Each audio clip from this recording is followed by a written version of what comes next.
Okay, so I was told to make a short version explaining the traditional press molded versus our infused part. He catalyzed that, he's ready to go, and so he's wetting out the part. Gets wetted out, gets put into the mold.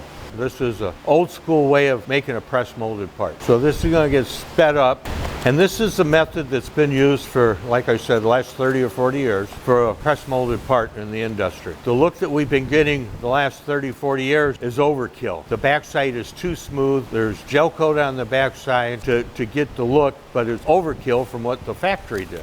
Once you have all your glass put in there, now you come back and you roll it out with your rollers because that air gets trapped in there. And if you don't roll it out, you're not getting it out. It's a hand-laid part, and all you're going to do is put the B-side on. It's going to give you that smooth backside. So now we come to the part where we're putting the B-side in. And naturally, you got to wet out the B-side. That's been gel-coated. And so to keep the uniformity is almost impossible doing it this way. But you keep your fingers crossed that you got enough glass and you don't have too much glass or it won't be uniform. That's the downside of doing it like this. It's basically a puzzle. You're putting together a puzzle, one piece at a time. Now comes the part where you slide the B mold in to the A mold. And you got to be cautious not to get your mat bundled into the part.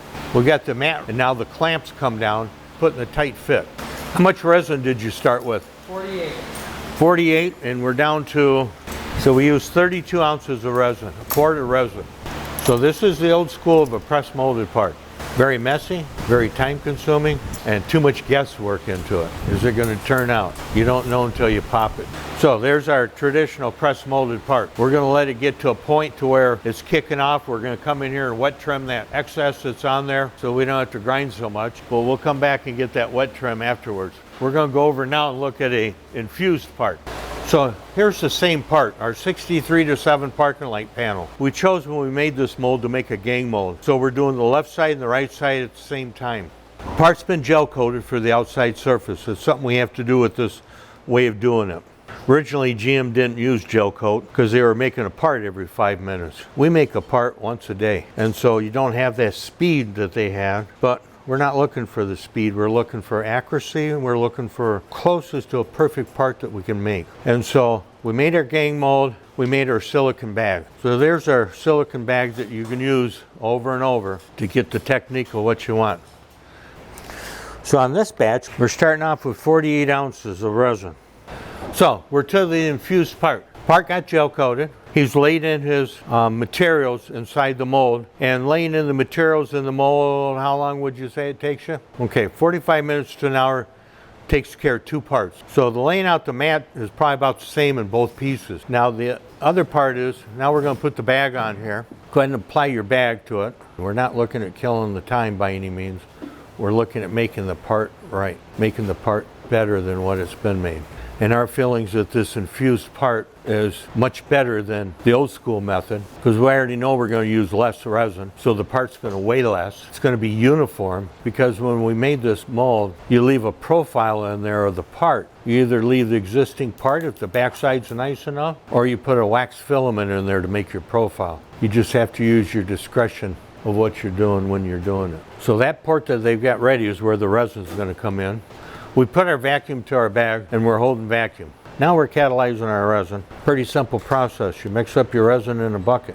You put your tube in the bucket that is hooked up to the bag, and when you undo the clamp, it's going to pull the resin into the bag. Much cleaner process, a more uniform part. A stronger part, a lighter part.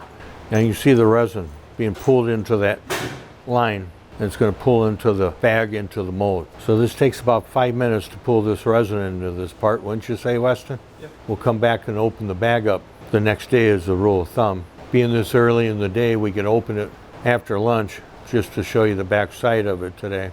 And after lunch, we should be able to show the other one.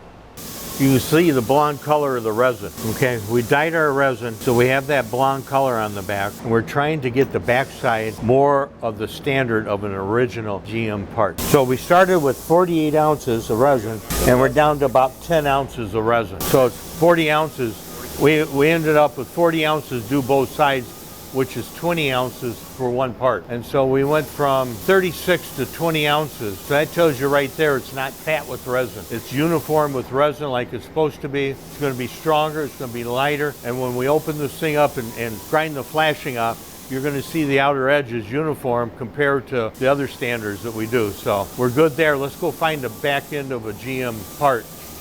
So here's the original GM part. This is one that was used with the old technique of the continuous strand mat put in the mold and the resin poured on it. And this is one that looks like SMC, sheet molded compound. You can see the looks of these two. This one you can see the strands of the mat. This one you can't because it doesn't have the same strands of the mat.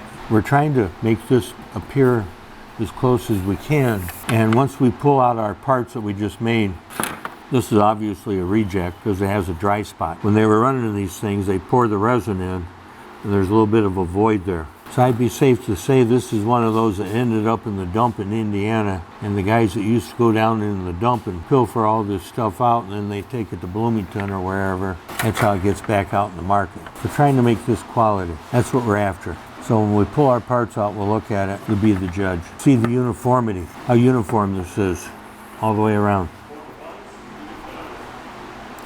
That's what we're trying to capture. Thanks for watching. Okay, so we're back on this project of the parking light panels. We're showing the difference in press molded versus our new infused. So here's what you get. So here it is after it's pulled out of the mold. The back side is your typical press molded, what's out there today. And we got to come back and finish cleaning up the edges. But we'll clean up these edges and we'll look at the uniformity of it. But in the meantime, we're going to go pull this other one with the infused bags and take a look at it. So come on. So here's our infused part. This is infused with our reusable silicone bag. If you want to pull this off of here, Weston, we'll take a quick look at it. That's just simple to pull that off. Now you're going to have flashing that you can't take care of until it's kicked off. So we'll pull this part out of here, then we'll clean up this flashing off of here, which believe me is a lot quicker and easier than what's being done with the replacement press molded today. We're trying to come up with a way to make it the best we can make it, the most efficient, so we don't have to keep increasing prices and keep our pricing stable. And I think this is our answer to do this. So we'll get this pulled out of the mold, get it trimmed up, and then we'll show you the both of them when they're done.